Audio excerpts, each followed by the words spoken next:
Yo, quoi de neuf, mon pote? Aujourd'hui, on va parler d'un truc qui nous a tous déjà fait cogiter.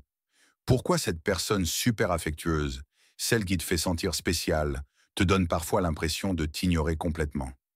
Genre, t'es là, à te demander si t'as fait un truc de travers, ou si elle a juste décidé de te ghoster sans raison. Reste avec moi, parce qu'on va plonger dans ce mystère, et je te promets, à la fin de cette vidéo, tu vas comprendre pourquoi ça arrive et comment gérer ça comme un boss. Allez, c'est parti! Imagine un instant, t'es à une soirée, la vibe est incroyable, et là, tu rencontres cette personne. Elle est chaleureuse, elle te regarde dans les yeux, elle te fait rire, et tu sens une connexion instantanée. Tu te dis, waouh, cette personne, c'est du lourd. Vous parlez pendant des heures, et t'as l'impression d'être sur un nuage. Puis le lendemain, tu lui envoies un message. Rien. Nada. Silence radio.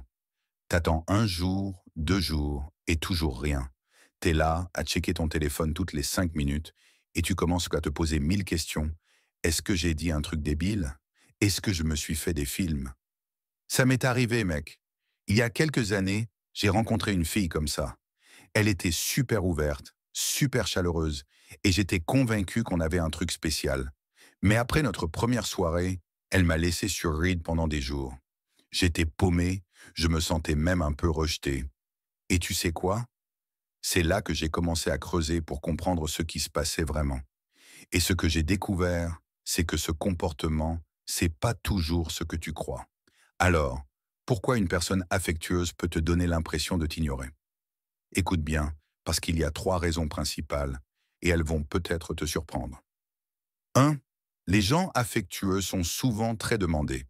D'abord, les gens qui dégagent cette chaleur, cette énergie positive, ils attirent tout le monde comme des aimants. Pense à un pote qui est toujours souriant, qui sait écouter, qui te fait sentir important. Ce genre de personne, tout le monde veut un bout d'eux. Ils ont des amis, de la famille, des collègues, et parfois, ils doivent jongler avec tout ça. Résultat, ils peuvent pas toujours répondre à tout le monde en temps réel. C'est pas qu'ils t'ignorent exprès, c'est juste que leur attention est tirée dans 1000 directions. 2. Ils protègent leur énergie. Ensuite, les gens affectueux, souvent, ils donnent beaucoup d'eux-mêmes. Ils écoutent, ils partagent, ils sont là pour les autres. Mais tu sais quoi? Ça peut être épuisant. Alors, parfois, ils se mettent en mode off pour recharger leur batterie. C'est pas contre toi, c'est juste qu'ils ont besoin de temps pour eux. J'ai un pote, Marc, qui est comme ça. Il est super généreux, toujours là pour écouter, mais des fois, il disparaît pendant quelques jours. Au début, je le prenais personnel, mais en fait, c'est juste sa façon de se préserver pour pouvoir continuer à être ce mec incroyable. 3. Tu projettes tes insécurités. Et là, on va aller un peu plus profond, mec. Parfois, quand quelqu'un semble t'ignorer, c'est pas vraiment eux le problème. C'est toi. Ouais, je sais, ça fait mal à entendre. Mais écoute, quand t'es hyper attaché à l'idée que cette personne doit te répondre tout de suite ou qu'elle doit te valider, c'est souvent un signe que t'es en train de projeter tes propres insécurités. Peut-être que t'as peur d'être rejeté ou que t'as besoin de te sentir important. Et c'est OK, on passe tous par là. Mais la clé, c'est de travailler sur toi pour pas laisser ces pensées prendre le contrôle. Revenons à mon histoire avec cette fille. Après m'être pris la tête pendant des jours, j'ai décidé de faire un truc différent. Au lieu de rester focus sur son silence, j'ai bossé sur moi. J'ai commencé à lire, à m'entraîner, à me poser des questions sur ce que je voulais vraiment dans mes relations. Et tu sais quoi? Quand j'ai arrêté de chercher sa validation, quelque chose a changé. Elle a fini par me recontacter et on a eu une super conversation. Mais surtout, j'ai réalisé que mon bonheur ne dépendait pas d'elle. Et ça, mec, c'est une leçon qui change tout. Alors, comment tu gères ça quand quelqu'un d'affectueux semble t'ignorer? Voici 3 trucs concrets. 1. Donne-leur de l'espace.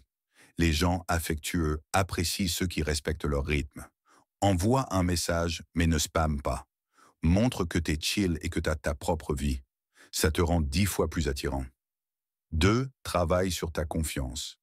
Si tu te sens mal quand quelqu'un ne répond pas tout de suite, prends un moment pour te demander pourquoi. Fais un truc qui te booste. Va à la salle, lis un bouquin, passe du temps avec tes potes. 3. Communique clairement. Si tu as vraiment besoin de savoir ce qui se passe, pose la question directement, mais sans pression. Genre, hey, t'as l'air super occupé, tout va bien? Écoute, si t'as kiffé cette vidéo et que tu veux aller plus loin pour devenir un mec confiant, charismatique et qui attire naturellement les bonnes personnes, j'ai un truc pour toi. J'ai écrit un e-book qui s'appelle Le réveil de l'alpha. 7 lois de l'homme alpha moderne. Dedans, je te donne des stratégies concrètes pour booster ta confiance, maîtriser tes relations et devenir la meilleure version de toi-même. C'est pas juste un bouquin, c'est un guide pour reprendre le contrôle de ta vie. Clique sur le lien dans la description pour le choper et dis-moi en commentaire ce que t'en penses après l'avoir lu. Ça va changer la donne, je te le garantis. Bon mec, on arrive à la fin. Souviens-toi, quand une personne affectueuse semble t'ignorer, c'est souvent pas contre toi. Ils ont leur vie, leurs priorités, et parfois, c'est toi qui te fais des films. Concentre-toi, sur ce qui te rend fort, et tout va s'aligner. Si t'as aimé cette vidéo, lâche un pouce bleu, abonne-toi, et dis-moi en commentaire, t'as déjà vécu ce genre de situation? Comment t'as géré? Allez, on se retrouve dans la prochaine vidéo. Prends soin de toi.